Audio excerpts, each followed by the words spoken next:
വിശുദ്ധ മത്തായി അറിയിച്ച സുവിശേഷത്തിൽ 25-ാമത്തെ അധ്യായം 31 മുതലുള്ള തിരുവചനങ്ങൾ വായിച്ചുകൊണ്ടാണ് നമ്മൾ ആരംഭിക്കുന്നത്.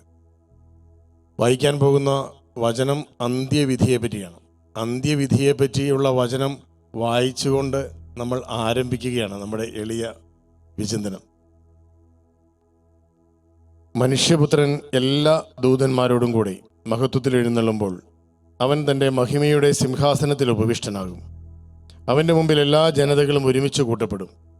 ഇടയൻ ചെമ്മരിയാടുകളെ കോലാടുകളിൽ നിന്ന് വേർതിരിക്കുന്നത് പോലെ അവൻ അവരെ തമ്മിൽ വേർതിരിക്കും. അവൻ ചെമ്മരിയാടുകളെ തൻ്റെ വലതുവശത്തും കോലാടുകളെ ഇടതുവശത്തും നിർത്തും.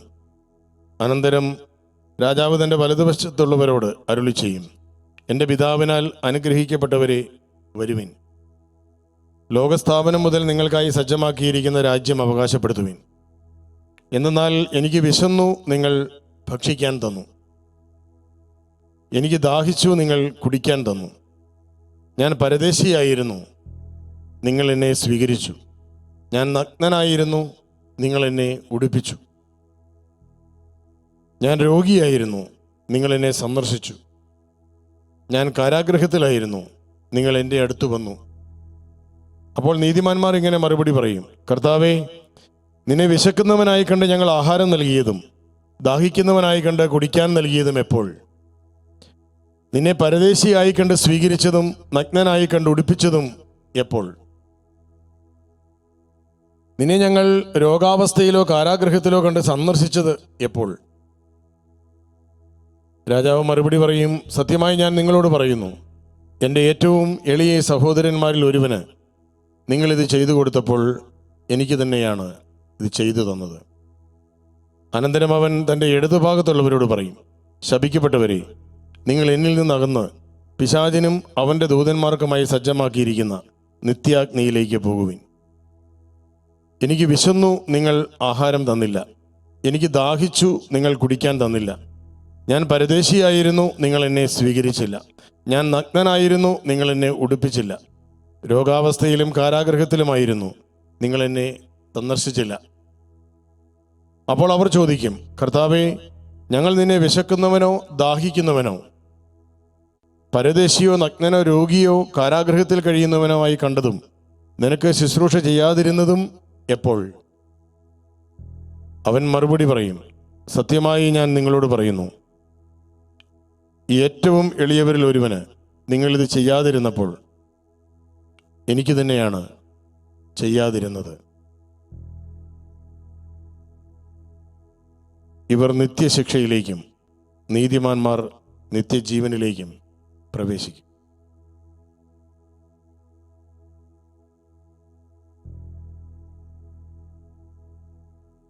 മനുഷ്യ ജീവിതവുമായി ബന്ധപ്പെട്ട്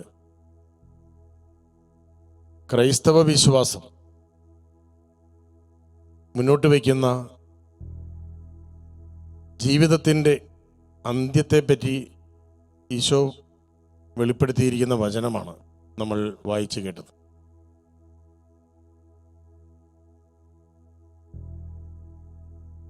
ക്രൈസ്തവ വിശ്വാസ സമൂഹ ഭദ്രതയ്ക്ക് വേണ്ടിയുള്ള വചന സന്ദേശത്തിൻ്റെ ഈ മിസ്ബാ കൺവെൻഷനിൽ ഈശോയുടെ അന്ത്യവിധിയുടെ വചനത്തിൻ്റെ പ്രസക്തി എന്താണ് എന്ന് ധ്യാനിച്ചുകൊണ്ട് നമുക്ക് തുടങ്ങാം.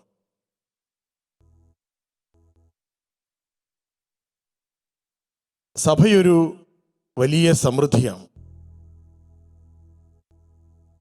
കർത്താവിൻ്റെ അനന്തമായ കൃപകളുടെ മഹാസമൃദ്ധിയാണ് നമ്മുടെ സഭ. നമ്മുടെ സഭ വിവിധ സംഘടിത സംവിധാനങ്ങളിലൂടെയാണ് ഈ 2000 വർഷങ്ങളായി കർത്താവിനോടൊത്തുള്ള ഈ യാത്ര തുടരുന്നത്. നിരവധി സംഘടനകൾ നമ്മുടെ സഭയിലുണ്ട്, സംഘടിത സംവിധാനങ്ങളുണ്ട്.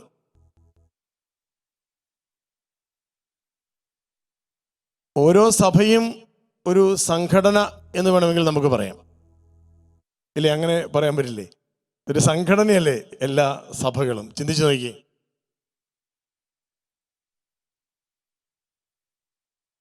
വിവിധ സഭാ സമൂഹങ്ങൾ, ഓരോ റീത്തുകൾ, നമ്മുടെ കത്തോലിക്ക സഭയിലെ വിവിധ റീത്തുകൾ ഒരു സംഘടന സംവിധാനത്തിൽ തന്നെയാണ്.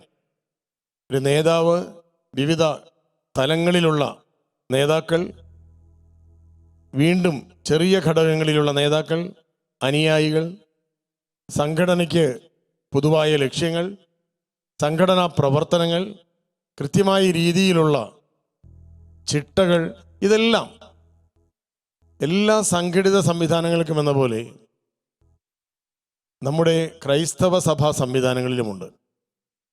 വിവിധ സന്യാസ സഭകൾ സംഘടിത സംവിധാനങ്ങളിൽ തന്നെയാണ്.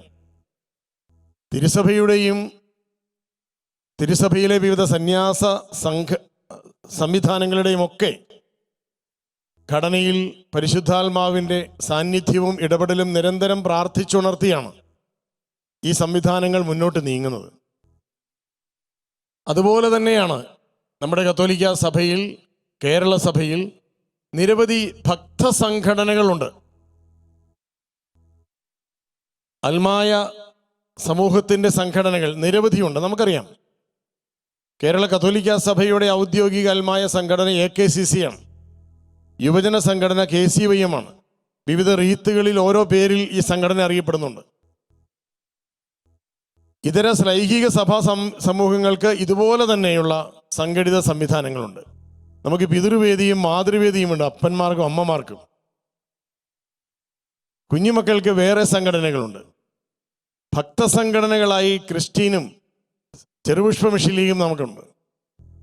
KCSL ഉണ്ട്, തിരുബാലസഖ്യമുണ്ട്, മരിയൻ സൊഡാലിറ്റി ഉണ്ട്. ഇങ്ങനെ എത്രയെത്ര സംഘടനകളാണ്. ഞാനെന്തിനാണ് ഈ സംഘടനകളുടെ എല്ലാം പേര് എൻ്റെ പ്രിയപ്പെട്ടവരുടെ മുമ്പിൽ ഇപ്പോൾ വിളിച്ചു പറയുന്നത് എന്ന് ചോദിച്ചാൽ, ഈ സംഘടനകളിൽ ഏതിലെങ്കിലും ഒന്നിൽ പ്രവർത്തിക്കുന്നവർ ഇപ്പോൾ എന്നെ കേട്ടുകൊണ്ടിരിപ്പുണ്ട്. അതുകൊണ്ടാണ് എന്നെ കേൾക്കുന്നത് എൻ്റെ വിശ്വാസി സഹോദരങ്ങളാണെങ്കിൽ, നിങ്ങൾ നിങ്ങളുടെ ഇടവകയുമായും നിങ്ങളുടെ ഫൊറോനയുമായും രൂപതയുമായും സഹകരിച്ചുകൊണ്ട് നിരവധി സംഘടിത സംവിധാനങ്ങളിൽ പ്രവർത്തിക്കുന്നുണ്ട്. അതിൻ്റെ ഭാരവാഹികളുമായിരിക്കും. എന്നെ കേൾക്കുന്നത് സമർപ്പിതരാണ്, സിസ്റ്റേഴ്സാണ് എങ്കിൽ ഓരോ ഇടവകയിലെയും വിവിധ സംഘടനകളുടെ ആനിമേറ്റേഴ്സ് ആയിട്ട് ശുശ്രൂഷ ചെയ്യുന്നത് സിസ്റ്റേഴ്സാണ്. എന്നെ കേൾക്കുന്ന പ്രിയപ്പെട്ട വൈദിക സഹോദരങ്ങളാണെങ്കിൽ വിവിധ സംഘടനകളുടെ ഡയറക്ടർമാർ, ഇടവക തലത്തിലും ഫൊറോന തലത്തിലും രൂപത തലത്തിലുമൊക്കെ ബഹുമാനപ്പെട്ട വൈദിക സഹോദരങ്ങളാണ്. ഇങ്ങനെ നിരവധി സംഘടിത സംവിധാനങ്ങളുടെ ഒരു കൂട്ടായ്മയാണ് നമ്മുടെ സഭയുടെ ആന്തരിക ഘടനയെ സജീവമായി നിലനിർത്തിക്കൊണ്ട് മുന്നോട്ട് കൊണ്ടുപോകുന്നത്. അതിനുവേണ്ടി തന്നെയാണ് ഈ സംഘടിത സംവിധാനങ്ങൾ. സഭയുടെ ഘടനയിൽ തന്നെ ഈ ഒരു സംഘടനയുടെ കെട്ടുറപ്പും ചിട്ടവട്ടങ്ങളും എല്ലാം കൃത്യമായി പാലിക്കുവാൻ തലമുറകളായി നമ്മളുടെ സഭയും സഭാ സംവിധാനങ്ങളും ശ്രദ്ധിക്കുന്നുണ്ട്. ഈ സഭയുടെ സംവിധാനങ്ങളെ അംഗീകരിക്കാതെ തിരസ്കരിച്ച് കളയുന്നവർ സ്വാഭാവികമായും സഭാ കൂട്ടായ്മയിൽ നിന്ന് തന്നെ ബഹിഷ്കൃതരാകുന്ന അനുഭവങ്ങളും നമുക്ക് ഉണ്ടാകുന്നുണ്ട്. അതിനേക്കാൾ കൂടുതൽ ചിട്ടയോടുകൂടി ജീവിക്കുന്ന സന്യാസ സമൂഹങ്ങൾ ഇതേപോലെ തന്നെ സംഘടിത സംവിധാനമാണ്. ഈ സംഘടനകളുടെ എല്ലാം ലക്ഷ്യം എന്താണ്? അതാണ് നമ്മൾ ഇന്ന് സംസാരിക്കുന്നത്. എന്താണ് ഈ സംഘടനകളുടെ എല്ലാം ലക്ഷ്യം? എന്തിനു വേണ്ടിയാണ് നമ്മളിങ്ങനെ വിവിധ ഘട്ടങ്ങളിൽ വിവിധ സംഘടിത സംവിധാനങ്ങളിൽ നമ്മൾ എന്തിനാണ് ഇങ്ങനെ ഒരുമിച്ച് ചേരുന്നത്? ഈ ഒരു ഘടന നിലനിർത്തുന്നത് എന്തിനാണ്? അത് ചില കാര്യങ്ങൾ ചെയ്യാനാണ്. അതെന്തൊക്കെയാണ്? ഈ സംഘടനകൾ, സംഘടിത സംവിധാനങ്ങൾ, സമുദായ സംഘടനകൾ, വിശ്വാസ സമൂഹത്തെ നിയന്ത്രിക്കുന്ന ആത്മീയ സംഘടിത സംവിധാനങ്ങൾ, ലൈംഗിക പൈതൃകമുള്ള സംഘടിത സംവിധാനങ്ങൾ, സന്യാസ പൈതൃകങ്ങളുള്ള സംഘടിത സംവിധാനങ്ങൾ എന്തിനു വേണ്ടിയാണ്? ആ ചോദ്യത്തിൻ്റെ ഉത്തരമാണ് വിശുദ്ധ മത്തായിയുടെ സുവിശേഷം 25-ാമത്തെ അധ്യായത്തിൽ നമ്മളിപ്പോൾ വായിച്ച് ശ്രവിച്ച വചനഭാഗത്തിൽ നിന്ന് നമ്മളിപ്പോൾ തിരഞ്ഞെടുക്കാൻ പോകുന്നത്. ഈ സംഘടനയും അന്ത്യവിധിയും തമ്മിൽ എന്ത് ബന്ധം എന്ന് ചിലരിപ്പോൾ ചിന്തിച്ചു തുടങ്ങിയിട്ടുണ്ട്.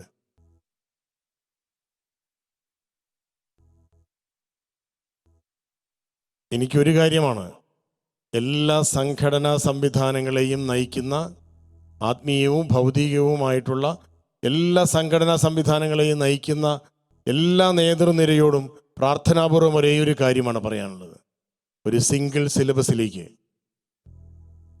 ഒരൊറ്റ ലക്ഷ്യത്തിലേക്ക് ഈ സംഘടനാ സംവിധാനങ്ങൾ കൈകോർത്ത് നീങ്ങുന്നില്ല എങ്കിൽ സംഘടനകൾക്കുള്ളിൽ സംഘടനകൾ പെരുകുകയും അവസാനം സങ്കടം മാത്രം അവസാനിക്കുകയും ചെയ്യും, അവശേഷിക്കുകയും ചെയ്യും എന്നതാണത്. അപ്പോൾ ഏത് കാര്യത്തിന് വേണ്ടിയാണ് നമ്മൾ ഒരുമിച്ച് നീങ്ങേണ്ടത്? അത് മറ്റൊരു കാര്യത്തിന് വേണ്ടിയല്ല, ക്രിസ്തുവിനെ ഈ ലോകത്തിൽ അവതരിപ്പിക്കാൻ വേണ്ടിയാണ്. ക്രിസ്തുവിൻ്റെ സ്നേഹം ഈ ലോകത്തിന് പങ്കുവെച്ചു കൊടുക്കാൻ വേണ്ടിയാണ്. ക്രിസ്തുവിൻ്റെ കരുണ ഈ ലോകത്തിന് വിതരണം ചെയ്യാൻ വേണ്ടിയാണ് നമ്മൾ സംഘടിത സംവിധാനമായി നിലകൊള്ളുന്നത്.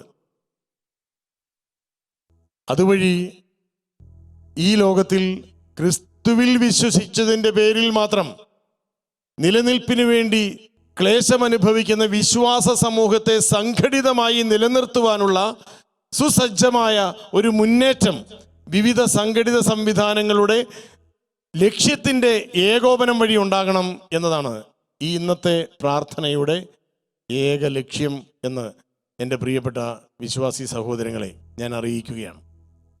യഥാർത്ഥത്തിൽ ഇന്ന് ഞാൻ സംസാരിക്കുന്നത് ഈശോയിൽ വിശ്വസിക്കുന്ന ദൈവമക്കളോട് മാത്രമാണ്. എന്നാൽ ഈ സംസാരിക്കുന്ന പ്ലാറ്റ്ഫോം ഒരു പൊതുമാധ്യമമാണ്, ഒരു TV ചാനലാണ്. കത്തോലിക്ക സഭയുടെ മനസ്സ് പങ്കുവയ്ക്കുന്ന ഏക ചാനൽ എന്ന് ഞാൻ പറയും ഷെക്കൈന TV. ആ ചാനലിലൂടെയാണ് സംസാരിക്കുന്നത്. അതുകൊണ്ട് ഞാൻ പറയുന്നത് വിശ്വാസികൾക്ക് മാത്രമല്ല കേൾക്കാൻ കഴിയുന്നത്, എല്ലാവർക്കും, നാനാജാതി മതസ്ഥരായ എല്ലാ സഹോദരങ്ങൾക്കും ഞാൻ പറയുന്ന കാര്യങ്ങൾ കേൾക്കാൻ കഴിയും. എന്നാൽ ഞാൻ മനസ്സിൽ കാണുന്ന എൻ്റെ ഓഡിയൻസ് എന്ന് പറയുന്നത് ക്രൈസ്തവ വിശ്വാസധാരയിൽ ജീവിതത്തെ ക്രമപ്പെടുത്തി മുന്നോട്ട് നീങ്ങുന്ന വിശ്വാസ സഹോദരങ്ങളാണ്. അത് കത്തോലിക്ക സഭയിലെയും വിവിധ സഭാ സമൂഹങ്ങളിലെയും വിശ്വാസ സഹോദരങ്ങളാണ്. ഈ ഒരു പശ്ചാത്തലം അവതരിപ്പിച്ചിട്ടാണ് ഞാൻ എൻ്റെ എളിയ ചിന്തകളിലേക്ക് കടക്കുന്നത്. എനിക്ക് വിശന്നു. രണ്ട് സാധ്യതകളാണ് ആ ഒരൊറ്റ വാക്യത്തിൽ, ഈശോയുടെ വാക്യത്തിന് അപ്പുറത്തുള്ളത്. നിങ്ങൾ എനിക്ക് ഭക്ഷിക്കാൻ തന്നു, നിങ്ങൾ എനിക്ക് ഭക്ഷിക്കാൻ തന്നില്ല. എനിക്ക് ദാഹിച്ചു, നിങ്ങൾ എനിക്ക് കുടിക്കാൻ തന്നു, നിങ്ങൾ എനിക്ക് കുടിക്കാൻ തന്നില്ല. ഞാൻ നഗ്നനായിരുന്നു, നിങ്ങൾ എന്നെ ഉടുപ്പിച്ചു, നിങ്ങൾ എന്നെ ഉടുപ്പിച്ചില്ല. ഞാൻ പരദേശിയായിരുന്നു, നിങ്ങൾ എന്നെ സ്വീകരിച്ചു, നിങ്ങൾ എന്നെ സ്വീകരിച്ചില്ല. ഞാൻ രോഗാവസ്ഥയിലായിരുന്നു, രോഗിയായിരുന്നു, നിങ്ങൾ എന്നെ സന്ദർശിച്ചില്ല. ഞാൻ കാരാഗൃഹത്തിലായിരുന്നു, നിങ്ങൾ എന്നെ സന്ദർശിച്ചില്ല. ഈ വചനങ്ങളുടെ കാലികമായൊരു വ്യാഖ്യാനത്തിലേക്കാണ് ഞാൻ എൻ്റെ പ്രിയപ്പെട്ട സഹോദരങ്ങളെ ക്ഷണിക്കുന്നത്. ഇവിടെ ഈശോ ഞാൻ എന്ന് പറയുന്നത് ആരെയാണ്? ഒരു രാജാവ് തൻ്റെ അജഗണങ്ങളെ ഒരുമിച്ച് ചേർത്ത് അവതരിപ്പിക്കുന്നു എന്ന ശൈലിയിലാണ് ഈശോ ഈ അന്ത്യവിധിയുടെ ഈ ഒരു ഉപമ അവതരിപ്പിക്കുന്നത്. ആടുകൾ എന്നുള്ള പദം ഉപയോഗിച്ചാണ് ഈശോ തൻ്റെ വിശ്വാസികളെയും വിശ്വാസധാരയിൽ ഈശോ ആഗ്രഹിച്ച രീതിയിൽ വളരാത്തവരെയും പ്രവർത്തിക്കാത്തവരെയും ഈശോ ഉപമിക്കുന്നത് ആടുകൾ എന്നുള്ള പദം ഉപയോഗിച്ചാണ്.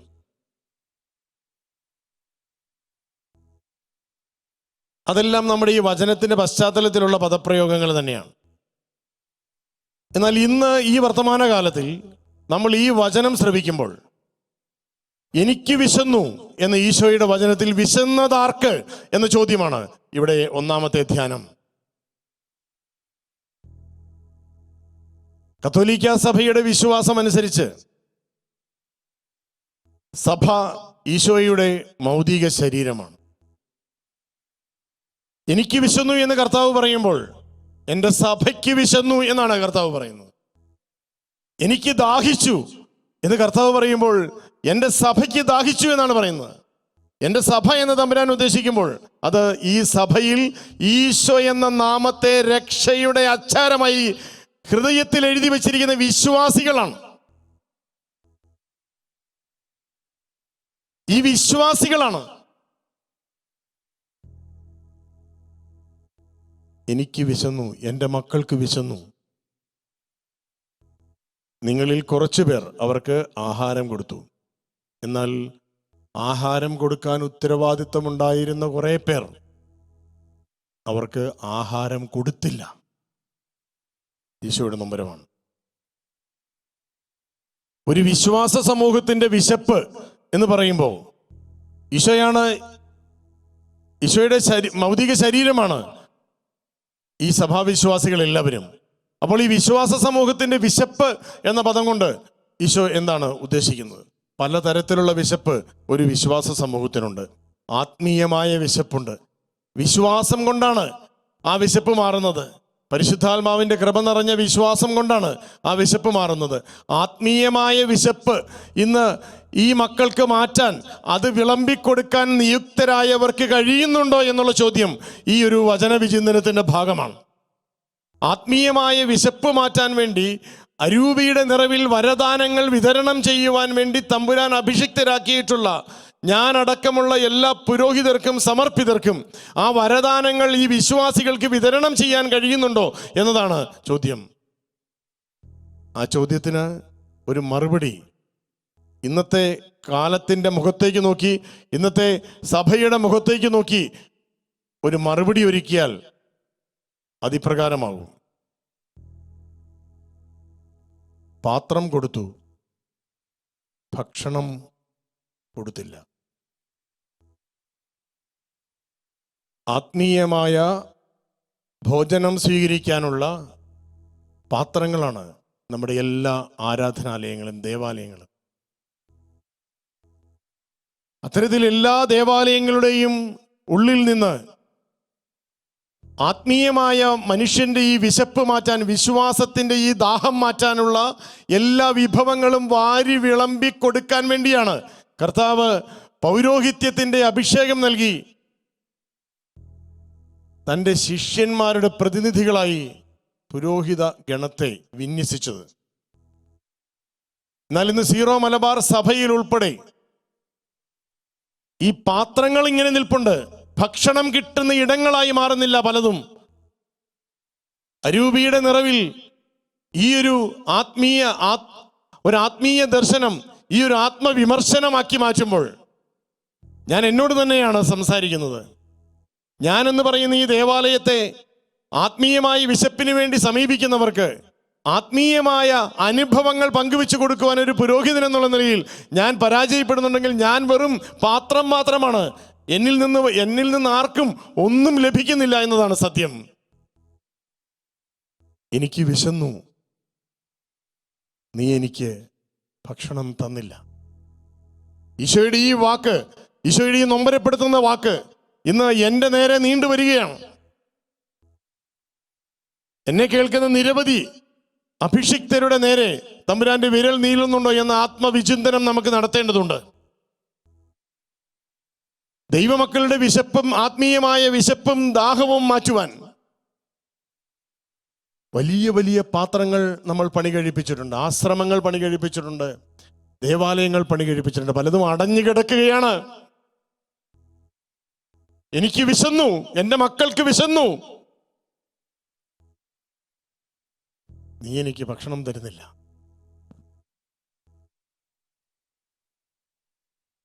എനിക്ക് ദാഹിച്ചു, എനിക്ക് കുടിക്കാൻ ലഭിക്കുന്നില്ല. ജീവന്റെ ജലം ഞാൻ നിനക്ക് തരാം. യാക്കോബിന്റെ കിണറിൻകരയിലിരുന്ന് ആ ഒരു സഹോദരിയുടെ ശൂന്യമായ പാത്രത്തിലേക്ക് തിരുവചനത്തിന്റെ ജീവജലം ഒഴുക്കിയ ആ മഹാഗുരുവിനെ വചനം നമ്മുടെ മുമ്പിൽ വയ്ക്കുന്നുണ്ട്. എന്നിൽ വിശ്വസിക്കുന്നവന്റെ ഹൃദയത്തിൽ നിന്ന് ജീവജലത്തിന്റെ അരുവികൾ ഒഴുകുമെന്ന് വിശുദ്ധ യോഹന്നാന്റെ സുവിശേഷം 7-ാമത്തെ അധ്യായത്തിലൂടെ ഈശോയുടെ അധരങ്ങളിലൂടെ വീണ വചനങ്ങൾ നമ്മുടെ മുമ്പിൽ അരൂപിയുടെ തേനരുവി പോലെ ഒഴുകി പരക്കുന്നുണ്ട്. എന്നാൽ എൻ്റെ മക്കൾക്ക് വിശന്നു, അതെന്റെ വിശപ്പായിരുന്നു. നീ എനിക്ക് ഭക്ഷണം തന്നില്ല. നീ എനിക്ക് ഭക്ഷണം തന്നില്ല. ദാഹിച്ചു, കുടിക്കാൻ തന്നില്ല. ശാരീരികമായ വിശപ്പുണ്ട് ദൈവമക്കൾക്ക്. അത് അതിജീവനത്തിനുള്ള സാമൂഹിക ഭദ്രതയാണ്, സാമ്പത്തിക ഭദ്രതയാണ്. ഇന്ന് ക്രൈസ്തവരായി ഈ മണ്ണിൽ ജീവിക്കേണ്ടി വന്നതിൻ്റെ പേരിൽ മാത്രം സർക്കാരിൻ്റെയും സമൂഹത്തിൻ്റെയും സാമാന്യ നീതി പോലും പച്ചയ്ക്ക് നിഷേധിക്കപ്പെടുന്ന സാഹചര്യത്തിലൂടെ ക്രൈസ്തവ സമൂഹം ഇവിടെ കടന്നു പോകുന്നുണ്ടെങ്കിൽ കർത്താവിൻ്റെ ഈ നിലവിളി ഇവിടെ ഉയരുന്നുണ്ട്. എനിക്ക് വിശക്കുന്നുണ്ട്, എൻ്റെ മക്കൾക്ക് വിശക്കുന്നുണ്ട്, അവർക്ക് ജീവിക്കാനുള്ള സാഹചര്യം ഇവിടെ ഒരുങ്ങുന്നില്ല. അത് കൊടുക്കേണ്ടവർ കൊടുക്കുന്നില്ല. അതിന് നേതൃത്വം കൊടുക്കേണ്ടവർ വിവിധ സംഘടനകളുടെ ഭരണം നടത്തിക്കൊണ്ടിരിക്കുകയാണ്, സംവിധാനങ്ങളെ നയിച്ചുകൊണ്ടിരിക്കുകയാണ്. ദൈവമക്കളെ മറന്നു പോവുകയാണ്. ആടുകളെ മറന്നു പോകരുത് എന്ന് ഇടയന്മാരോട് തമ്പുരാൻ പറയുകയാണ്. എനിക്ക് വിശക്കുന്നുണ്ട്, എൻ്റെ മക്കൾക്ക് വിശക്കുന്നുണ്ട്. ആത്മീയവും ശാരീരികവും സാമൂഹികവുമായ വിശപ്പ് ഇന്ന് ഈശോയുടെ ഭൗതിക ശരീരമായ ഈ ദൈവമക്കൾ, ക്രൈസ്തവ സമൂഹം ഇവിടെ അനുഭവിക്കുന്നുണ്ട്. ആ വിശപ്പ് മാറ്റാൻ തമ്പുരാൻ നിയോഗിച്ച ഉത്തരവാദിത്തപ്പെട്ട ഞാൻ സ്വയം ഉണ്ണുന്നതിൻ്റെ തിരക്കിൽ ഊട്ടാൻ മറന്നുപോകുന്നു എന്നിടത്താണ് ഈ വചനം എനിക്ക് എൻ്റെ തന്നെ ഈ നോമ്പുകാലത്തെ ആത്മവിമർശനമായി മാറുന്നു.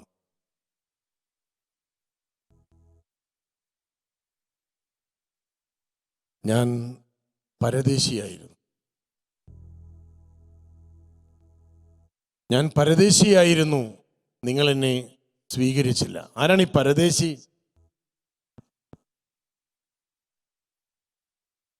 സ്വന്തമായ ദേശം നഷ്ടപ്പെട്ടവനാണ്. സ്വന്തമായ മണ്ണ് നഷ്ടപ്പെട്ടവന്റെ പേരാണ് പരദേശി. ഇന്ന് ആർക്കാണ് ഇവിടെ സ്വന്തമായ മണ്ണ് നഷ്ടപ്പെടുന്നത്? സ്വന്തം നാട്ടിൽ, ജനിച്ച നാട്ടിൽ ജീവിക്കാനുള്ള സാഹചര്യം നഷ്ടപ്പെടുന്നത് ആർക്കാണ്? ഈ ഭാരതത്തിന്റെ മണ്ണിൽ പിറന്നു വീഴുന്ന നിരവധി മക്കൾക്ക് ഈ മണ്ണിൽ ജീവിക്കാനുള്ള സാഹചര്യം നഷ്ടപ്പെടുകയാണ്. സ്വന്തം മണ്ണ് നഷ്ടപ്പെട്ടു പോവുകയാണ്. ജനിച്ച നാട്ടിൽ പരദേശിയെ പോലെ ജീവിക്കേണ്ടി വരികയാണ് പല ക്രൈസ്തവർക്കും. കാരണം എന്താണ്?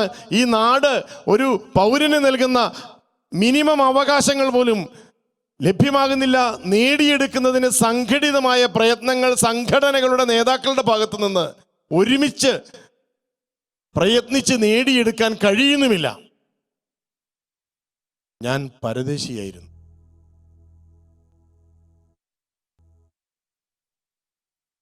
ഈ ഒരു കാലം പരദേശികളെ കൊണ്ട് നിറയുന്ന കാലമാണ്. കൃത്രിമമായി പരദേശികളെ സൃഷ്ടിച്ച് അഭയാർത്ഥികൾ എന്ന പേര് ചാർത്തിക്കൊടുത്ത് അന്യദേശങ്ങളിൽ പോയി കുടിപാർത്ത് അവിടെ കുടിവാഴുവാനായിട്ടുള്ള തന്ത്രപൂർവമായി നീക്കം നടത്തുന്ന ചില സമൂഹങ്ങൾ ഇവിടെയുണ്ട്. അവരുടെയൊക്കെ ഇടയിൽ ഇവിടെ ക്രൈസ്തവ സമൂഹം സ്വന്തം ദേശം തന്നെ നഷ്ടപ്പെടുന്നതിൻ്റെ നൊമ്പരം ഹൃദയത്തിലെ നീച്ചലായി ഏറ്റുവാങ്ങിക്കൊണ്ടിരിക്കുകയാണ്. ഇവിടെ ക്രൈസ്തവ സമൂഹത്തിൻ്റെ ഈ നാട്ടിലെ നിലനിൽപ്പ്, ബാഹ്യമായ നിലനിൽപ്പ് അപകടത്തിലായി മാറുന്ന ഒരു സാഹചര്യത്തിൽ കർത്താവിൻ്റെ ഈ വചനം ഈ മിസ്ബാ കൺവെൻഷന്റെ മൂന്നാം ദിനത്തിൽ എന്നെ കേൾക്കുന്ന എൻ്റെ പ്രിയപ്പെട്ടവരുടെ മനസ്സിൽ ധ്യാനമായി മാറേണ്ടതാണ്. ജനിച്ച നാട്ടിൽ നിന്ന് ബഹിഷ്കൃതനായി മാറുന്ന ക്രൈസ്തവൻ, അവനെ ആരാണ് അവൻ്റെ അവകാശങ്ങൾ നേടിക്കൊടുക്കാൻ ഒരുമിക്കുന്നത്? അവനെ ആരാണ് അവൻ്റെ നീതിയുടെ നിറവിലേക്ക് നയിക്കുന്നത്? ആരാണ്? ഈ ചോദ്യത്തിന് ഉത്തരം കണ്ടെത്തണം. ഈ ചോദ്യത്തിന് നമുക്ക് പരിഹാരങ്ങൾ കണ്ടെത്തണം. ഞാൻ നഗ്നനായിരുന്നു.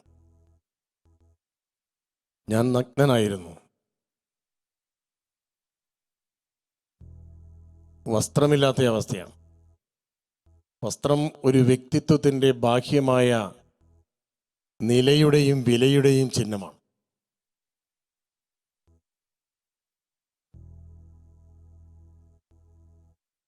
ഈശോയ്ക്ക് സ്വന്തം മക്കളുടെ അതിജീവനത്തിൻ്റെ, അഭിമാനബോധത്തിൻ്റെ സംരക്ഷണം തമ്പുരാൻ കൊതിക്കുന്നുണ്ട്. അന്തസ്സോടെ ഞാൻ ക്രൈസ്തവനാണ് എന്ന് പറഞ്ഞുകൊണ്ട് ഈ നാട്ടിൽ ജീവിക്കാനുള്ള അവകാശത്തെ തമ്പുരാൻ സ്നേഹിക്കുന്നുണ്ട്. എന്നാൽ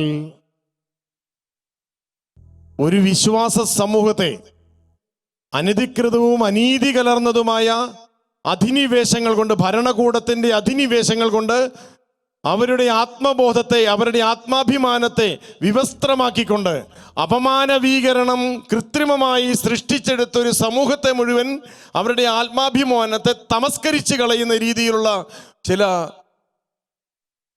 മുന്നേറ്റങ്ങൾ ഉണ്ടാകുന്നുണ്ട്. ജാഗ്രതയുണ്ടാകണം. എന്നെ ഉടിപ്പിക്കണം, എനിക്ക് നഷ്ടപ്പെട്ട എൻ്റെ അഭിമാനം തിരിച്ചു കിട്ടണം, എൻ്റെ സമൂഹത്തിന് നഷ്ടപ്പെട്ട ആത്മബോധം ഉയർത്തെഴുന്നേൽക്കണം, ക്രൈസ്തവ സമൂഹത്തിന് നഷ്ടപ്പെട്ടു പോകുന്ന ഐക്യബോധം ഉയർത്തെഴുന്നേൽക്കണം. ഇവിടെ അനൈക്യത്തിൻ്റെ വിത്തുകൾ വിതറി, വിഭാഗീയതകൾ സൃഷ്ടിച്ച്, മാനമുരിഞ്ഞെടുത്ത് ഒരു സമൂഹത്തെ ആക്ഷേപിക്കുകയും അപമാനിക്കുകയും ചെയ്യുന്ന സാഹചര്യങ്ങൾ സൃഷ്ടിക്കുന്നതിൽ ക്രൈസ്തവ സഹോദരങ്ങൾ പോലും കൂട്ടുനിൽക്കുന്നിടത്താണ് കർത്താവിൻ്റെ ഈ വചനം എൻ്റെയും എൻ്റെ സഹോദരങ്ങളുടെയും മനസ്സിൽ ഉയർത്തെഴുന്നേൽക്കുന്നത്. ഞാൻ നഗ്നനായിരുന്നു. എൻ്റെ ഈ കാലഘട്ടത്തിൽ, എൻ്റെ ഈ സഭയുടെ, എൻ്റെ വിശ്വാസ സമൂഹത്തിൻ്റെ ഈ അപമാനവീകരണത്തിന് ബഹുമാനവീകരണം കൊണ്ടുള്ള ഉടുപ്പണിയിക്കുവാൻ ധീരമായ നേതൃത്വത്തിലേക്ക് വിവിധ സംഘടിത സംവിധാനങ്ങളുടെ ഐക്യബോധം ഉണരട്ടെ എന്ന് ഈ ഒരു വചനം നമ്മുടെ ഉള്ളിലിരുന്ന് പ്രാർത്ഥിക്കുകയാണ്. ഞാൻ രോഗാവസ്ഥയിലായിരുന്നു, ഞാൻ രോഗിയായിരുന്നു. കർത്താവ് പറയുകയാണ്, ഞാൻ രോഗിയായിരുന്നു, നീ എന്നെ സന്ദർശിച്ചില്ല. ഈശോയുടെ ഭൗതിക ശരീരമായ സഭ, വിശ്വാസ സമൂഹം, ഈ സഭയുടെ രോഗാവസ്ഥ എന്താണ്? ഈ സഭയ്ക്ക് രോഗം ബാധിച്ചിട്ടുണ്ടോ? അങ്ങനെ ഉണ്ടെങ്കിൽ സഭയ്ക്ക് രോഗം ബാധിച്ചിട്ടുള്ള സമയത്ത് നീ ഈ സഭയുടെ രോഗങ്ങളെ നീ സന്ദർശിച്ചിട്ടുണ്ടോ? അടുത്തിടപെട്ടിട്ടുണ്ടോ? ചികിത്സിക്കാൻ ആത്മാർത്ഥമായിട്ട് പരിശ്രമിച്ചിട്ടുണ്ടോ? അതോ ഈ രോഗം വർദ്ധിപ്പിക്കാനാണോ നീ പരിശ്രമിച്ചിട്ടുള്ളത്? മുറിവുകൾ വികൃതമാക്കാനാണോ നീ പരിശ്രമിച്ചിട്ടുള്ളത്? മുറിവ് ഉണക്കാൻ വേണ്ടിയുള്ള പരിശ്രമം നീ നടത്തിയിട്ടുണ്ടോ? ഞാൻ രോഗിയായിരുന്നു.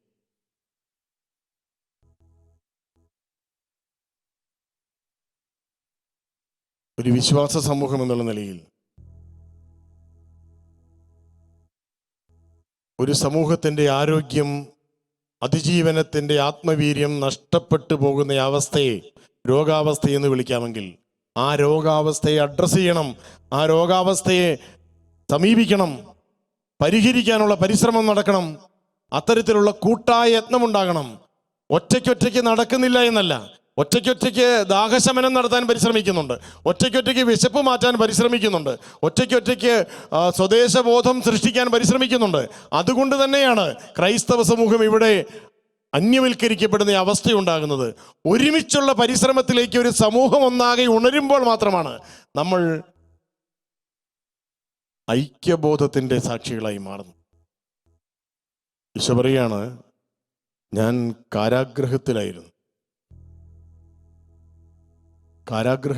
അക്ഷരാർത്ഥത്തിൽ ഈ വചനം സംഭവിക്കുകയാണ്. തമ്പുരാന്റെ മക്കളെ അന്യായവാദങ്ങളുടെ വിധിക്കൂടുകളിൽ പ്രതി ചേർത്ത് കെട്ടിയിട്ടിരിക്കുന്ന നിരവധി ഉദാഹരണങ്ങൾ, നിരവധി ജയിലിടങ്ങളിൽ ഈ വർത്തമാനകാലത്ത് സംഭവിക്കുന്നുണ്ട്. എന്തിനാണ് ഈ വ്യക്തി അറസ്റ്റ് ചെയ്യപ്പെട്ടത്? എന്തിനാണ് ഈ വ്യക്തിയെ ജയിലിലിട്ടിരിക്കുന്നത്? മുകളിൽ നിന്നുള്ള ഉത്തരവ് എന്നാണ് മറുപടി. നീതി നഷ്ടപ്പെടുന്ന ഒരു സമൂഹത്തിൽ വിശ്വാസം ബന്ധനസ്ഥമാവുകയാണ്. വിശ്വാസ ജീവിതം മുന്നോട്ട് നയിക്കാനുള്ള വഴികൾ അടഞ്ഞു പോവുകയാണ്. ഇരുമ്പഴികൾ എന്ന പോലെ ഒരു ചുവട് പോലും മുന്നോട്ട് വയ്ക്കാൻ പറ്റാത്ത രീതിയിൽ തളച്ചിടപ്പെടുകയാണ്. ഞാൻ കാരാഗ്രഹത്തിലായിരുന്നു.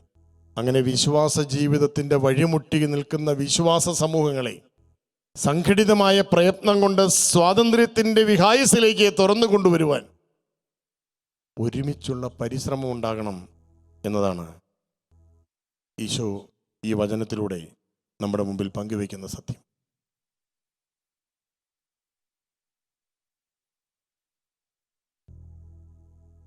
അതിനാൽ എന്നെ കേൾക്കുന്ന എൻ്റെ പ്രിയപ്പെട്ട മക്കളോട്, വിശ്വാസ സഹോദരങ്ങളോട് എനിക്കൊരു കാര്യമാണ് പറയാനുള്ളത്. ഇടത്തുനിന്ന് വലത്തേക്കുള്ള ഓട്ടം തുടങ്ങാം. ഇടത്തുനിന്ന് വലത്തേക്ക് ഓടേണ്ട സമയമാണിത്. കർത്താവിൻ്റെ ഇടതുവശത്ത് നിൽക്കാനാണ് എനിക്ക് വിധി ലഭിച്ചിട്ടുള്ളതെങ്കിൽ അവിടെ നിന്ന് വലതുവശത്തെത്തുവാനായിട്ടുള്ള പരിശ്രമത്തിലേക്ക് ഞാൻ എൻ്റെ പ്രയത്നം, എൻ്റെ പ്രാർത്ഥന, എൻ്റെ ജീവിതം ഞാൻ ആരംഭിക്കണം. അത്തരത്തിൽ ഇടത്തുനിന്ന് വലത്തോട്ട് ക്രൈസ്തവ സമൂഹത്തിൻ്റെ യാത്ര ആരംഭിക്കണം. സംഘടനാ നേതാക്കളുടെ യാത്ര ആരംഭിക്കണം. അഭിഷിക്തരുടെ യാത്ര ആരംഭിക്കണം. അപ്പോൾ ഈശോയുടെ വലതുവശത്ത് അനുഗ്രഹിക്കപ്പെട്ടവരുടെ നിരയിൽ ഇടം ലഭിക്കും. അതിന് കർത്താവിൻ്റെ ആഗ്രഹങ്ങൾ, കർത്താവിൻ്റെ വാക്കുകളുടെ പൊരുളുകൾ എൻ്റെ ജീവിതത്തിലും എൻ്റെ പ്രയത്നങ്ങളിലും എൻ്റെ പരിശ്രമങ്ങളിലും ഞാൻ ചേർത്ത് വെച്ച് പരിശ്രമിക്കും. അതിന് സഭയുടെ വിവിധ സംഘടിത സംവിധാനങ്ങളുടെ സാധ്യതകളാണ് നമ്മൾ വിചിന്തനത്തിന് വിധേയമാകുന്നത്. ഈ വചനത്തിൽ തമ്പുരാൻ പറഞ്ഞത്, രണ്ടാം ഭാഗത്ത് തമ്പുരാൻ പറഞ്ഞത് ചെയ്തതിൻ്റെ കണക്കുകളല്ല, ചെയ്യാതിരുന്നതിൻ്റെ കണക്കുകളാണ്. ചെയ്യാതിരുന്നതിൻ്റെ കണക്കുകളാണ്. ക്രൈസ്തവ സമൂഹവും കത്തോലിക്ക സഭയും വിശക്കുന്നവർക്ക് അപ്പം കൊടുക്കുന്നില്ല എന്ന് ആരും പറയില്ല. ദാഹിക്കുന്നവർക്ക് കുടിക്കാൻ കൊടുക്കുന്നില്ല എന്ന് ആരും പറയില്ല.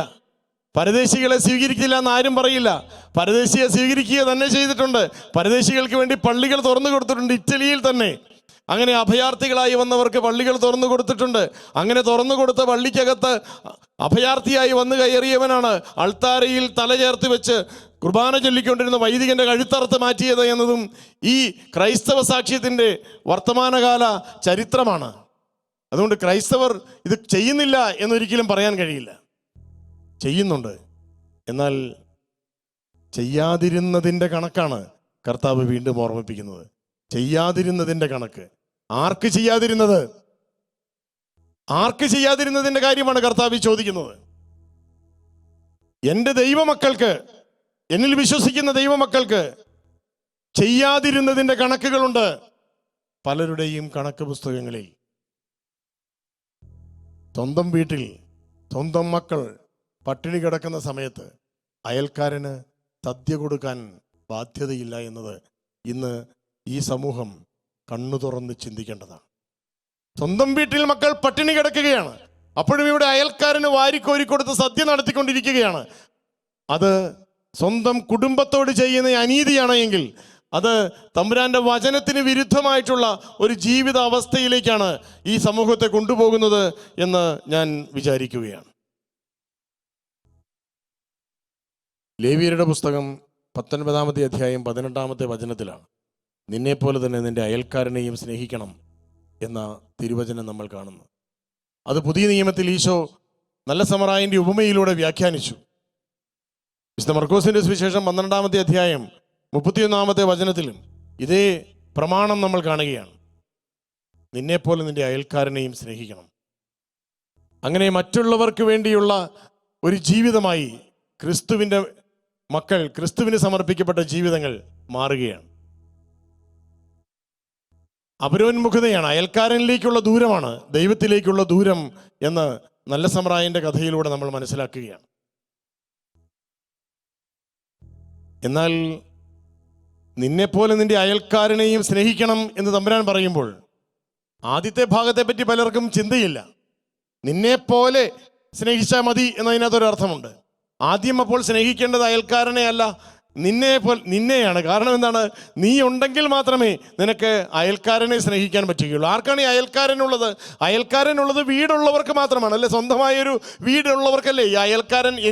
എൻ്റെ അയൽക്കാരൻ എന്ന് പറയാൻ എനിക്ക് സ്വന്തമായിട്ട് വീടുണ്ടെങ്കിലേ പറ്റുകയുള്ളൂ. അതുകൊണ്ട് ആദ്യം സ്വന്തം വീടിൻ്റെ നിലനിൽപ്പാണ് നീ ആദ്യം വിവേകപൂർവം തീരുമാനിക്കുകയും നിർവഹിക്കുകയും നിലനിർത്തുകയും ചെയ്യേണ്ടത് എന്നതാണ് തമ്പുരാൻ ആഗ്രഹിക്കുന്നതെന്നാണ് എൻ്റെ എളിയ വിചാരം. സ്വന്തം വീട് നീ നിലനിർത്തണം. ഒരു ക്രൈസ്തവന്റെ വീട് എന്ന് പറയുന്നത് അവൻ്റെ വിശ്വാസ സമൂഹം തന്നെയാണ്, അവൻ്റെ സഭയാണ്. അപ്പോൾ ഈ ഒരു സഭ ഇവിടെ നിലനിൽക്കണം, ഈ ഒരു ക്രൈസ്തവ വിശ്വാസ സമൂഹം ഇവിടെ നിലനിൽക്കണം. എന്നാൽ മാത്രമാണ് ഈ വിശ്വാസ സമൂഹത്തിലൂടെ ക്രിസ്തുവിൻ്റെ മഹാകരുണയുടെയും മഹാസ്നേഹത്തിൻ്റെയും മഹാക്ഷമയുടെയും വലിയ ജീവിത സാക്ഷ്യങ്ങൾ നാനാജാതി മതസ്ഥരായ ദൈവമക്കളായ എല്ലാ മനുഷ്യ സഹോദരങ്ങളിലേക്കും ഇന്നോളം എന്നതുപോലെ ഇനിയും ഒഴുക്കിക്കൊടുക്കുവാൻ നമുക്ക് കഴിയുകയുള്ളൂ. അതിന് ഈ ഒരു വിശ്വാസ സമൂഹം ഇവിടെ നിലനിൽക്കണം, ഈ വീട് ഇവിടെ വേണം. അതുകൊണ്ട് ആദ്യം വീട് ഉണ്ടോ എന്ന് ചിന്തിക്കണം. എൻ്റെ വീടിന് ഉറപ്പുണ്ടോ എന്ന് ചിന്തിക്കണം. വീട്ടിൽ അംഗങ്ങളുണ്ടോ എന്ന് ചിന്തിക്കണം. ഈ അംഗങ്ങൾ വളരുകയാണോ തളരുകയാണോ എന്ന് ചിന്തിക്കണം. ഒരു വിശ്വാസ സമൂഹം എന്നുള്ള നിലയിൽ ഈ ക്രൈസ്തവ സമുദായം ഇവിടെ വളർച്ചാ നിരക്ക് നഷ്ടപ്പെട്ട ഒരു സമുദായമാണ്. ജനസംഖ്യയിൽ തളർച്ചാ നിരക്ക് മാത്രമുള്ള സമുദായമാണിത്. 1981 മുതൽ ഇത് തളർച്ചാ നിരക്കിലാണ് ഈ സമുദായം. ഫെർട്ടിലിറ്റി റേറ്റ് ഒക്കെ വളരെ കുത്തനെ കുറഞ്ഞുപോയി. നിരവധി കാരണങ്ങളെല്ലാം ഉണ്ട്, അതെല്ലാം കൂടി ഇവിടെ നമുക്ക് വിശദീകരിക്കാൻ കഴിയില്ല. പക്ഷെ ഈ ഒരു എളിയ ചിന്ത എൻ്റെ പ്രിയപ്പെട്ടവർ സ്വീകരിക്കണം. എൻ്റെ സ്വന്തം സമുദായം, എൻ്റെ സ്വന്തം വിശ്വാസ സമൂഹം, എൻ്റെ സ്വന്തം കുടുംബം നിലനിൽപ്പിന് വേണ്ടി ക്ലേശിക്കുമ്പോൾ ഞാൻ അയൽക്കാരന് സ്നേഹവിരുന്ന് നൽകുകയാണ്. നല്ലതാണ്, തീർച്ചയായിട്ടും അയൽക്കാരന് കൊടുക്കണം. കൊടുക്കരുതെന്നൊന്നും പറയുന്നില്ല. എന്തുമാത്രം കൊടുക്കണം, എന്തുമാത്രം കൊടുക്കുന്നുണ്ട്, അതും എൻ്റെ പ്രിയപ്പെട്ടവർ അറിയണം. 1864 ബെർണർദീനോസ് ബെച്ചിനല്ലി പിതാവിൻ്റെ ഔദ്യോഗികമായ കൽപ്പന അനുസരിച്ച് വിശുദ്ധ ചാവറ പിതാവ് അന്ന് കത്തോലിക്ക സഭയിലുണ്ടായിരുന്ന നിരവധി ക്രൈസ്തവ നമ്മുടെ ദേവാലയങ്ങളുടെ മുമ്പിൽ പള്ളിയോടൊപ്പം പള്ളിക്കൂടം എന്ന ഒരു സ്വപ്നം സാധ്യമാക്കുന്നത്. അതിനു മുമ്പ് 1846 മാന്നാനത്ത് സെൻറ്റ് ജോസഫ് ആശ്രമ ദേവാലയത്തിന് മുമ്പിൽ ചാവറ പിതാവ് സ്ഥാപിച്ച സംസ്കൃത വിദ്യാലയം പള്ളിയോടൊപ്പം പള്ളിക്കൂടം എന്നുള്ള ഒരു ആശയം നിർമ്മിക്കുകയും അവിടെ നാനാജാതി മതസ്ഥരായ മക്കളെ ഒരുമിച്ച് ചേർത്തിരുത്തി ഒരു പൊതുസമൂഹത്തിൻ്റെ ആദ്യ മുഖചിത്രം വരയ്ക്കുകയും ചെയ്തിട്ടുണ്ട്.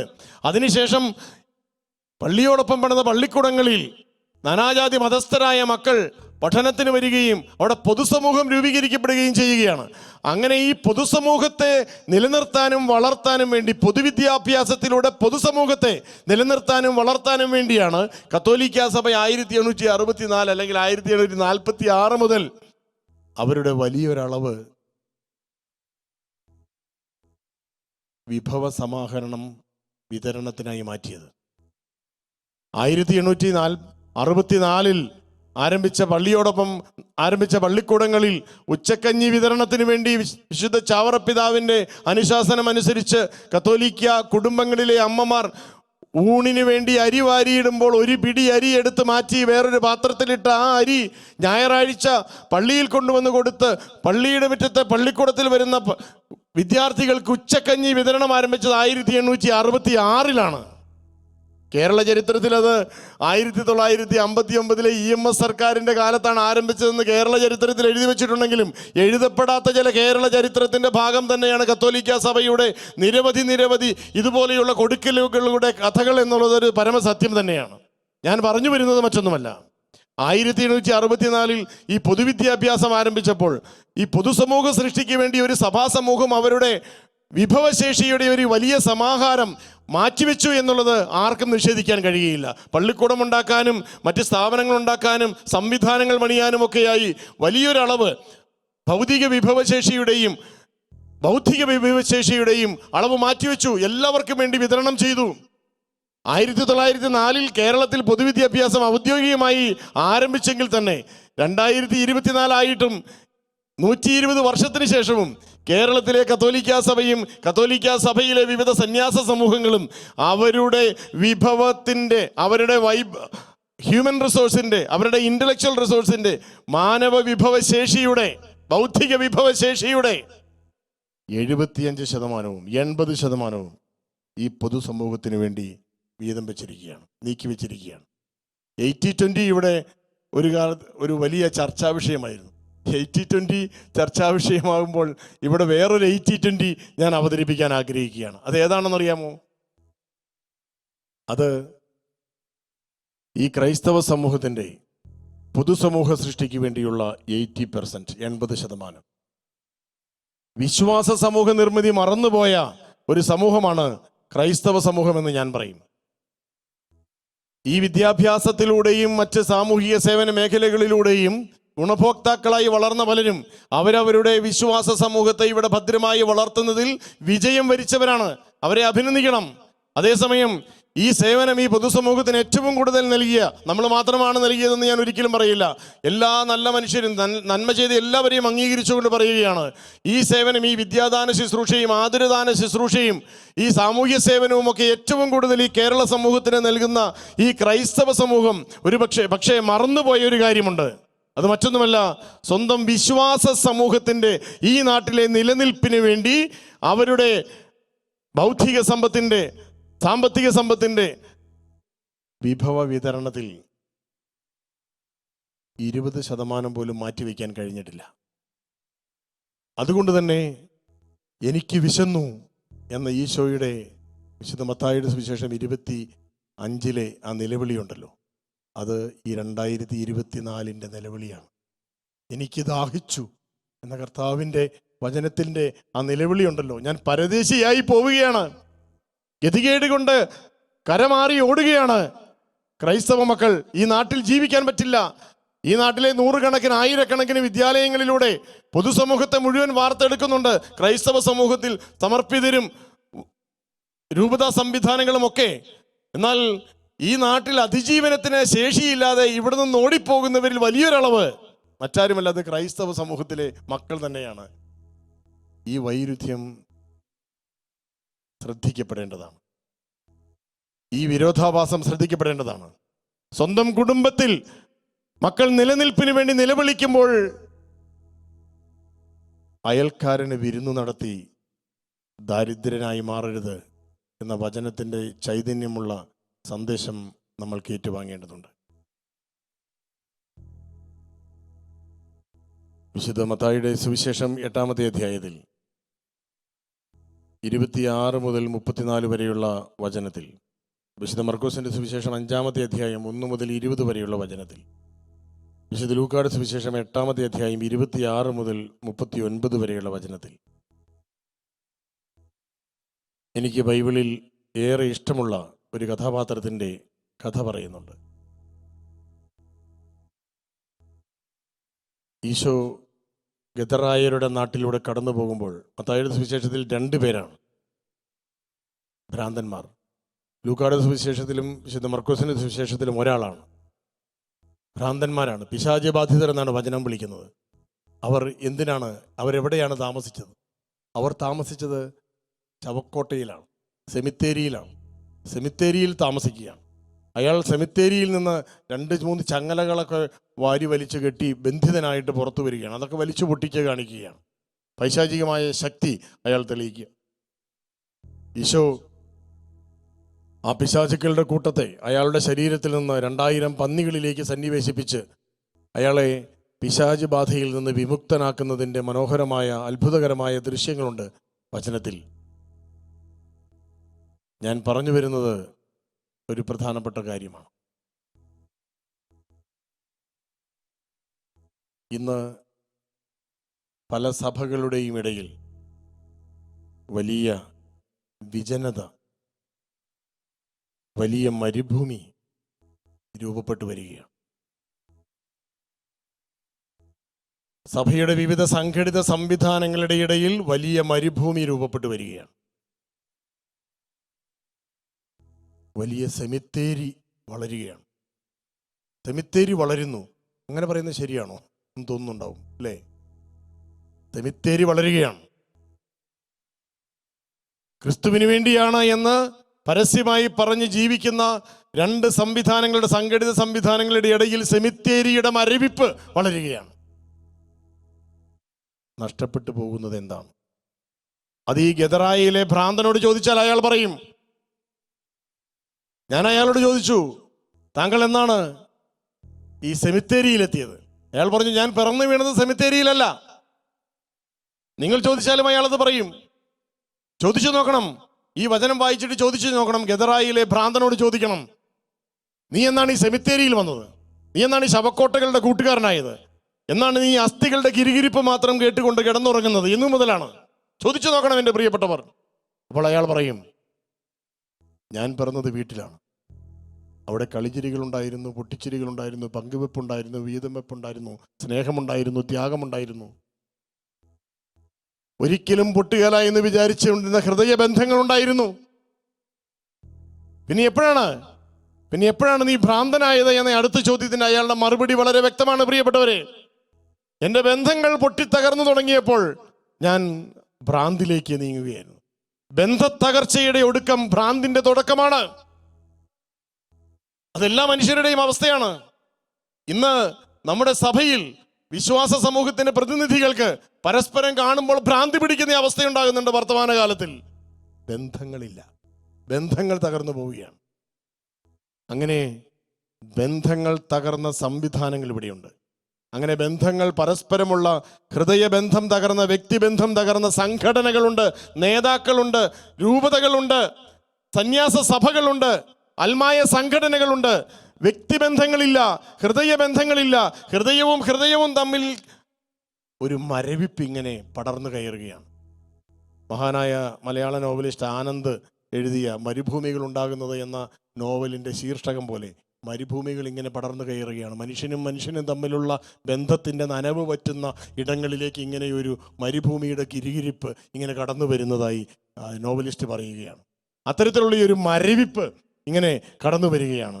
ഒരു വിജനത, ആൾപ്പാർപ്പില്ലാത്ത ഇടങ്ങൾ പെരുകുകയാണ് നമ്മുടെ ഹൃദയങ്ങളിൽ, നമ്മുടെ വ്യക്തിബന്ധങ്ങളിൽ. അതുകൊണ്ട് തന്നെയാണ് പലരും പരസ്പരം കാണുമ്പോൾ അപരിചിതരേക്കാൾ അന്യരായി പരസ്പരം തോന്നുന്നത്. അതുകൊണ്ടാണ്. എല്ലാം ദൈവമക്കളാണ്, ക്രിസ്തുവിൻ്റെ നാമം മഹത്വപ്പെടുത്താൻ വേണ്ടി വിളിക്കപ്പെട്ടവരാണ്, ഈശോയുടെ നാമത്തിന് വേണ്ടിയാണ് ഇതെല്ലാം ചെയ്യുന്നത്.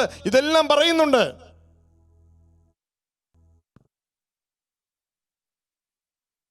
ഒരുമിച്ച് ഒരു സിലബസ്, ഒരു ലക്ഷ്യം. ഈ വിശ്വാസ സമൂഹത്തിന് ഈ നാട്ടിൽ ക്രിസ്തുവിന് സാക്ഷ്യം നൽകിക്കൊണ്ട് തമ്പുരാൻ മനസ്സാകുന്ന കാലത്തോളം നിലനിൽക്കാനുള്ള സാധ്യത അവശേഷിപ്പിക്കാനുള്ള സംഘടിതമായ ഒരു പ്രയത്നം, അത് ഈ സംഘടനാ സംവിധാനങ്ങളുടെ ഒരു കോമൺ അജണ്ടയാക്കാൻ എൻ്റെ പ്രിയപ്പെട്ടവർക്ക് കഴിയില്ലേ? എനിക്ക് കഴിയണ്ടേ? മറ്റാരോടുമല്ല ഞാനിത് ചോദിക്കുക, ഞാൻ എന്നോട് തന്നെയാണ് ഞാൻ ചോദിക്കുന്നത്. എന്നാൽ ഇവിടെ വിവിധ സംഘടിത സംവിധാനങ്ങളും സഭയ്ക്കുള്ളിൽ തന്നെയുള്ള അവസ്ഥകളും ഒക്കെ നമുക്കറിയാം. അനൈക്യം എങ്ങനെ വീണ്ടും വീണ്ടും പെരുപ്പിക്കാം എന്നതിൻ്റെ ഗവേഷണം നടത്തുകയാണ്. അരികിൽ വന്നിരുന്ന് ഓതിക്കൊടുക്കുന്ന പലരും. ഇത്തരത്തിലുള്ള ഓത്ത് കളികൾ നമ്മളുടെ പലരുടെയും ഹൃദയ ഐക്യത്തെ പിച്ചി ചീന്തി കളയുകയാണ്. എൻ്റെ പ്രിയപ്പെട്ട സഹോദരങ്ങളെ, നമ്മുടെ സഭയുടെ നിലനിൽപ്പ് നമ്മുടെ നിലനിൽപ്പാണ് എങ്കിൽ, ഈ സഭാ വിശ്വാസ സമൂഹം ഇവിടെ നിലനിൽക്കുന്നില്ലെങ്കിൽ, ഇവിടെ ക്രിസ്തുവിലുള്ള വിശ്വാസം അറ്റുപോകുമെങ്കിൽ, ഇവിടെ അനൈക്യത്തിന്റെ വിത്ത് പാകുന്നവരെ ആട്ടിപ്പായിക്കാനുള്ള ഹൃദയ ഐക്യത്തിന്റെ ശക്തി പ്രകടിപ്പിക്കേണ്ട കാലമല്ലേ ഇത്?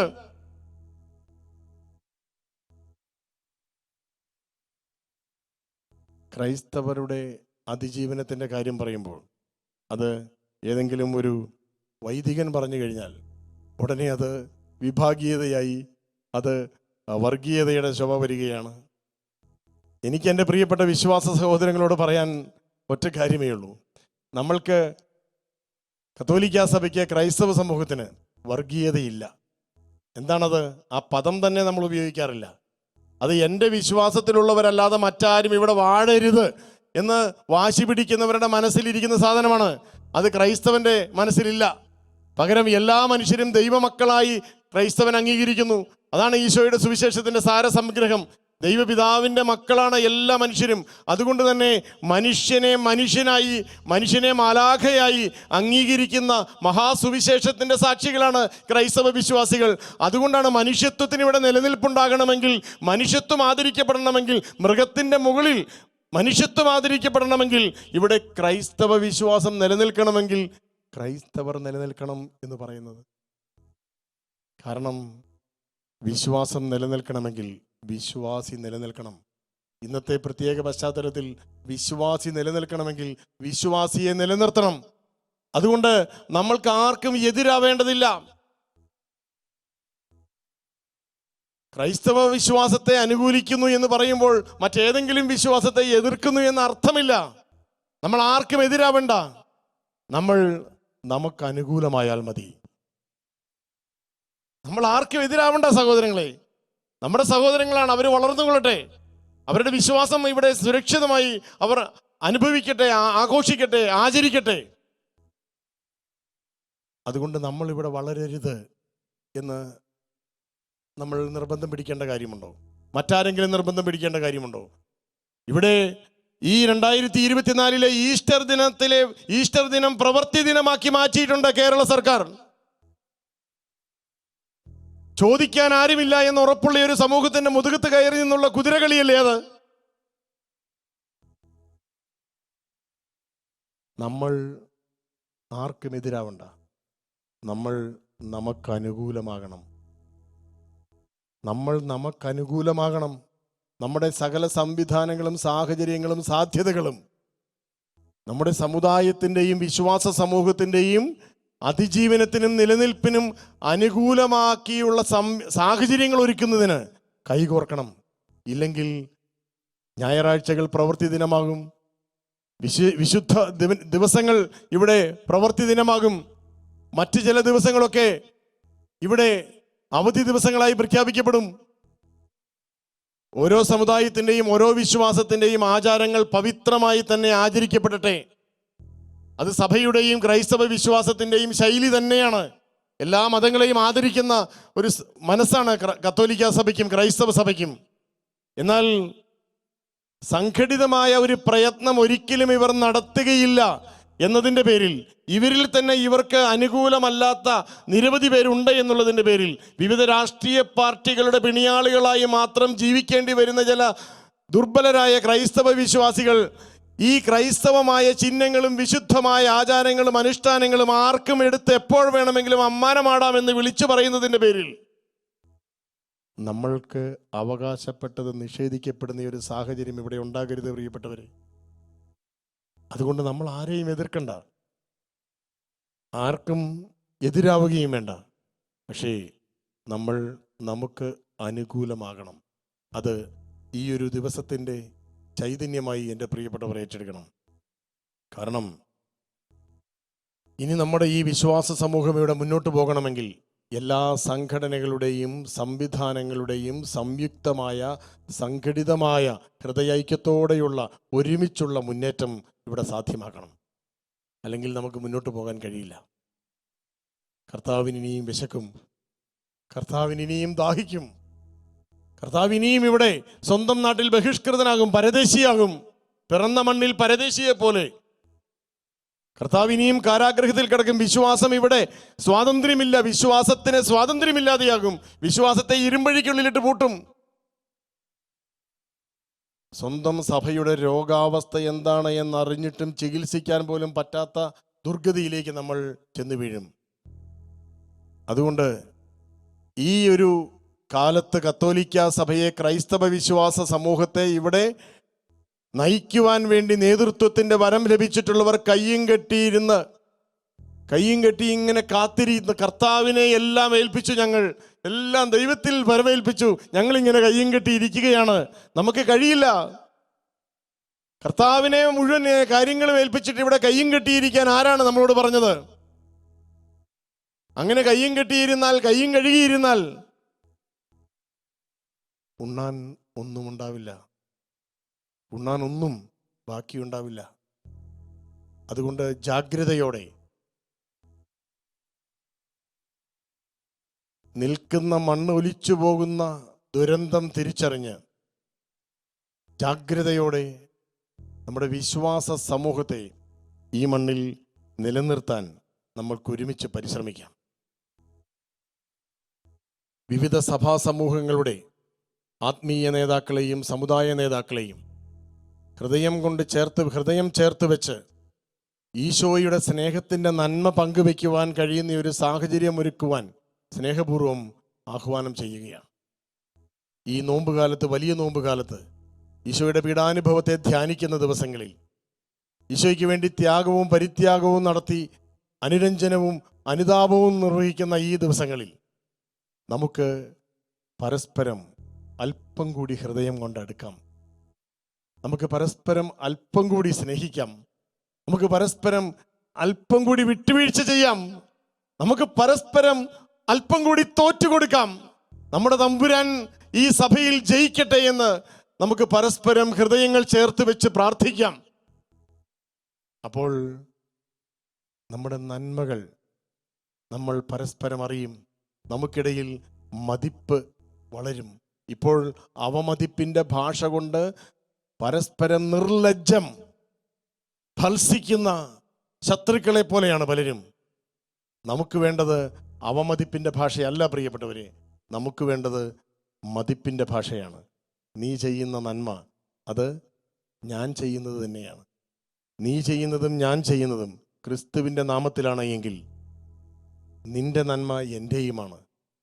നമ്മളുടെ നന്മ ഈ നാനാജാതി മതസ്ഥരായ സമൂഹത്തിന് അനുഗ്രഹമായി മാറുകയാണ്. പരസ്പരം വിലമതിക്കുന്ന ക്രിസ്തു മക്കൾക്കാണ് ഈ മതിപ്പിൻ്റെ ഭാഷയിൽ സംസാരിക്കാൻ കഴിയുക. അതുകൊണ്ട് പരസ്പരമുള്ള വിലമതിപ്പ്, പരസ്പരമുള്ള നന്മയുടെ അംഗീകാരം, അത് ക്രൈസ്തവൻ്റെ ഒരു മാതൃഭാഷയാകട്ടെ. മതിപ്പ് നഷ്ടപ്പെടുന്ന സമൂഹത്തിന് സംസാരിക്കാൻ ഭാഷയില്ലാതാവുകയാണ്. അപ്പോഴാണ് ക്രൗര്യത്തിൻ്റെയും ക്രോധത്തിൻ്റെയും പകയുടെയും വിദ്വേഷത്തിൻ്റെയും വിഭാഗീയതയുടെയും ഒക്കെ ഭാഷകൾ ഉപയോഗിച്ച് ഇവിടെ പോരാട്ടം ആരംഭിക്കുന്നത്. പകരം മതിപ്പിൻ്റെ ഭാഷ പരസ്പരം ഹൃദയ ഐക്യത്തിൻ്റെ ഭാഷയായി മാറുമ്പോഴാണ് മതിപ്പ് നമുക്ക് മാതൃഭാഷയാക്കാൻ കഴിയും എന്ന് നമ്മൾ പ്രാർത്ഥിക്കുന്നത്. അതുകൊണ്ട് വിശുദ്ധ മത്തായിയുടെ സുവിശേഷം 5-ാമത്തെ അധ്യായം 16-ാമത്തെ തിരുവചനമാണ് ഈശോ ഈ മതിപ്പ് നമ്മുടെ മാതൃഭാഷയാക്കണം എന്ന് പറഞ്ഞുകൊണ്ട് നമുക്ക് പറഞ്ഞു തരുന്നത്. അപ്രകാരം മനുഷ്യർ നിങ്ങളുടെ സൽപ്രവൃത്തികൾ കണ്ട് നിങ്ങളുടെ സ്വർഗസ്ഥനായ പിതാവിനെ മഹത്വപ്പെടുത്തേണ്ടതിന് നിങ്ങളുടെ വെളിച്ചം അവരുടെ മുമ്പിൽ പ്രകാശിക്കട്ടെ. നിങ്ങളുടെ വെളിച്ചം അവരുടെ മുമ്പിൽ പ്രകാശിക്കട്ടെ. നിങ്ങളുടെ വെളിച്ചം, ആ വെളിച്ചത്തിന് എന്തൊരു വെളിച്ചം എന്ന് നമുക്ക് പറയാൻ കഴിയണം, ഈ ലോകത്തിന് പറയാൻ കഴിയണം. അത്തരത്തിൽ ക്രിസ്തുവിൽ വിശ്വസിക്കുന്ന സഹോദരങ്ങൾ നമുക്ക് ഒരുമിച്ച് കൈകോർത്ത് നമ്മുടെ വിശ്വാസ സമൂഹത്തെ മുന്നോട്ട് നയിക്കുമ്പോൾ ഈ ലോകം മുഴുവൻ വിശുദ്ധീകരിക്കപ്പെടും. ഈ ലോകം മുഴുവൻ വെളിച്ചം കൊണ്ട് നിറയും. ഇരുട്ട് കട്ട പിടിച്ചിരിക്കുന്ന തിന്മയുടെ കുടീരങ്ങളൊക്കെ ഇടിഞ്ഞു വീഴും. ഇവിടെ വെളിച്ചം ഈ ലോകത്തെ നിറയ്ക്കും. അത് ക്രിസ്തു എന്ന വെളിച്ചമാണ്. ഞാനാണ് ഈ ലോകത്തിൻ്റെ വെളിച്ചം എന്ന് പറഞ്ഞ തമ്പുരാൻ്റെ ആ മഹാപ്രകാശത്തിൽ നമുക്ക് പരസ്പരം കാണാം, നമുക്ക് പരസ്പരം സ്നേഹിക്കാം, നമുക്ക് പരസ്പരം ക്രിസ്തുവിൻ്റെ നാമം മഹത്വപ്പെടുത്താം.